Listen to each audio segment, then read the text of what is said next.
une personne qui n'est pas encore sauvée. Quelques signes qui identifient un faux prophète, un faux pasteur, un faux sœur, un faux frère, une fausse sœur.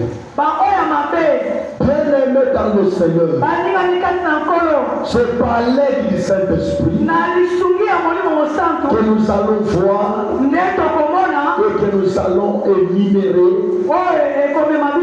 Nous allons énumérer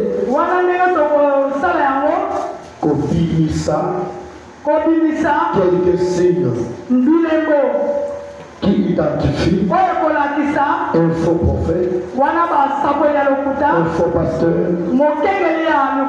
un faux frère, une fausse sœur. Malgré il peut aussi chanter pour Dieu,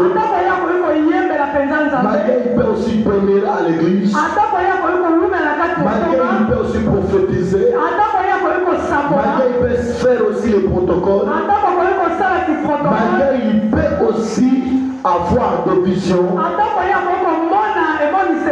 mais pour les identifier, nous avons ce signe ici. Bien-aimés dans le Seigneur, écoutez ceci. Dans le passage biblique que nous allons lire, nous avons écouté quelque part là où Jésus voulait sortir du temple.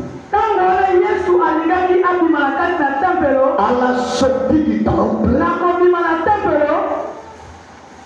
précisément les disciples sont venus auprès de Jésus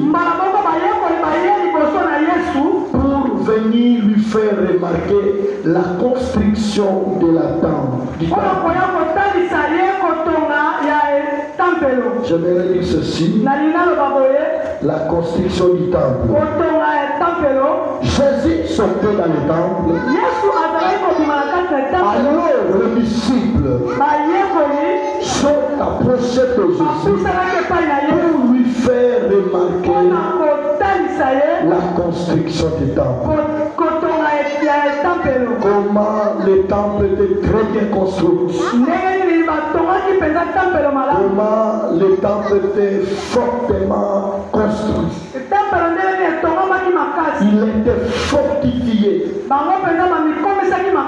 Le temple était fortifié par des matériaux durables. Il avait une beauté excellente. Cette construction du temple a attiré l'attention des disciples. Ils ont même envié cette construction. Le Seigneur, quand ils sont venus auprès de Jésus, quand ils sont venus auprès de Jésus,